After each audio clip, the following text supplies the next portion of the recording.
Hello guys, welcome to my vlog.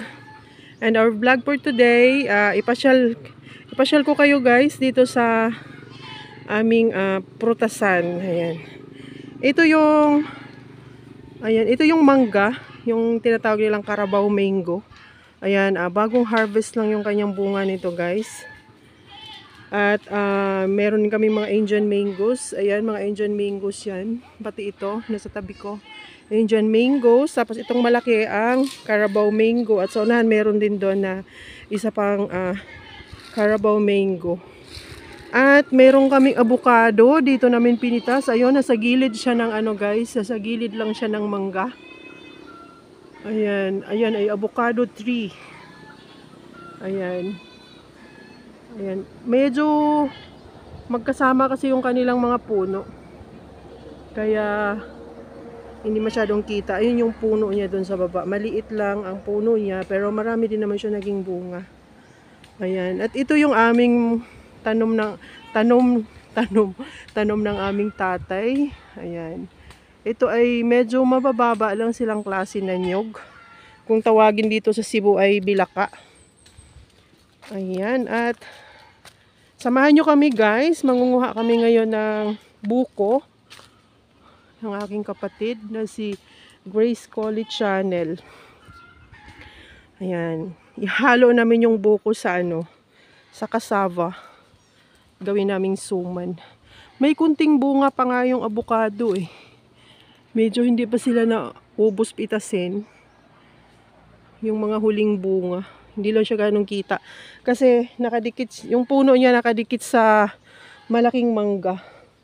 Ayan. At dito, merong mga alagang kambing. Ang aking mga kapatid. Ayan. Ito yung nilagyan ng bakod. Para yung mga maliliit na anak ng kambing, hindi makakain ng mga pananim. Ayan. Ito yung aming kukunin. Kasi doon wala kami makuha doon sa kabila. Ayun yung mga kambing guys. Sige, pwede na tayo. Okay ba yon? Sakto. Buko. Ayan guys, yung mga mee. Ayan. Ayan. At mayroon ditong nanunungay.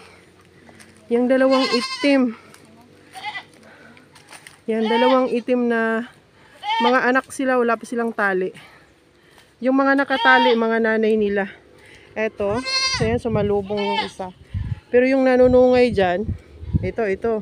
Sasalubungin kanya ng sungay. Okay to, wala tong sungay eh, kung tawagin sa Cebu, Bombay. Ito ang masakit. Yung isa kasi may sungay siya, yan. Yan, lalaki kasi. Kaya, masakit yan kung manungag. Ayan, yung kanilang mga mother goat. Yan, nakatali. Buntis yung iba dyan. Ito, buntis yata itong brown. Oh. At si Grace Colley Channel. Ayan guys, marunong siyang umakyat.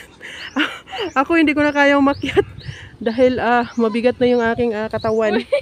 Oh, nadulas tuloy. Nadulas tuloy.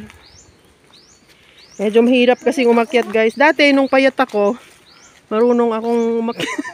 Ayan. Ganyan lang kami guys kung magpitas magpitas ng buko. Kasi noon, nagsimulang mamunga tong mga buko na to. Maliliit pa sila. Kung natawagin nga dito sa Cebu ay bilaka. Yan. Kasi tinestingan na niya guys. Sakto yung pagkabuko.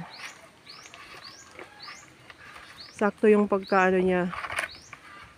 Panghalo namin sa suman na cassava. Ayan. At ito yung kanyang panganay, yung magaling mag-crochet. Ayan. Beautiful lady. Ayan. At magkatulong yan sila guys sa kanilang channel. Ito yung kanyang tinestingan. Ito. Sakto siya. Ayan. Inano na niya tinestingan. Kasi minsan kasi pagka kukunin mo lang, hindi mo siya i-testing, mura masyado. So, kailangan talagang testing muna bago ka kumuha ng marami-rami para hindi masayang. Hindi masayang yung kuha. Ayan, meron pang ibang puno, guys. Tanim ng aming tatay. At pinaka ano din sila dito, lilim sila, yung lilim dito sa tanghali para hindi masyadong mainit. Ayan ulit ang kanilang mga goats. Nakatali yung mother. Tapos, ang pagkain nila guys ay ibinibitin. Ayan, nakatali yung mga sanga ng kahoy na pagkain nila.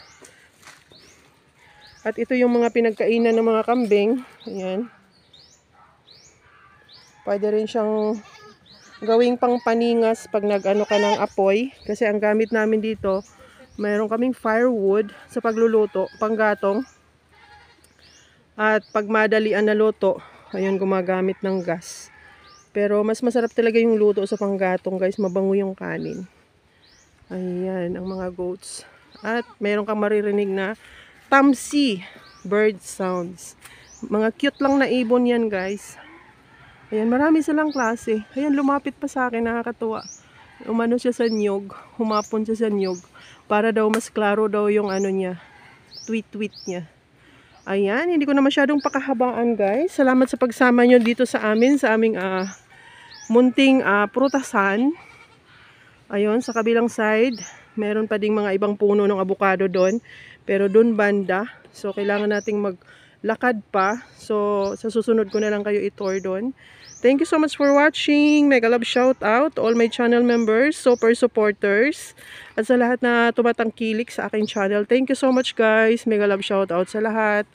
And hope to see you again on my next upload. Bye bye!